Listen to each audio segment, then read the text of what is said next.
હોળી પછી રાજપીપળામાં શરૂ થયેલ નર્મદાના આદિવાસીઓની અને પરંપરાગત ઘેરૈયા નૃત્યની રમઝટ બોલાવતા ઘેરૈયાઓ કલાકો સુધી સ્ત્રી પુરુષના પોશાકમાં મન મૂકીને એકબીજાના ખભે ખભા મિલાવી હાથમાં હાથ નાખી રસ્તા ઉપર નાચગાન કરતા નજરે પડ્યા હતા।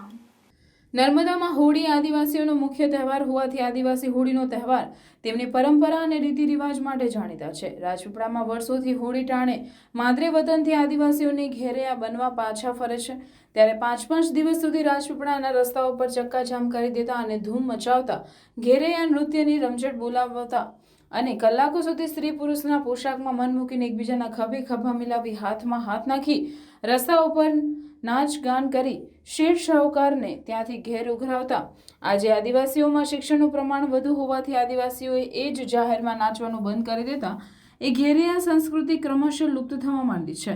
છેલ્લા 2-3 વર્ષથી નર્મદામાં ક્યાંક ઘેરૈયા દેખાતા નથી અને તેમની સંખ્યામાં ઘટાડો થઈ રહ્યો છે। આમાં આદિવાસીઓ પરંપરા અને લોકપ્રિય ઘેરૈયા નૃત્યની અનોખી પરંપરા આખી નષ્ટ ન થઈ જાય તેવી સ્થિતિ આદિવાસી આગેવાનોમાં ચિંતાનો વિષય બન્યો છે। આદિવાસીઓની આ સંસ્કૃતિ અને પરંપરા જીવંત રહે તે માટે ચિંતિત આદિવાસી સમાજ પુનઃ જાગૃત થયો છે।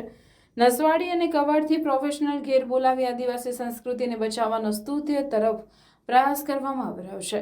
દર વર્ષે પણ ઘેર બોલાવી આદિવાસી સંસ્કૃતિને જીવંત રાખવા પ્રયત્ન કરે છે। નસવાડી અને કવાડથી આવેલા ઘેર મંડળીએ ઘેરૈયા લોક નૃત્યની રમઝટ બોલાવી હતી।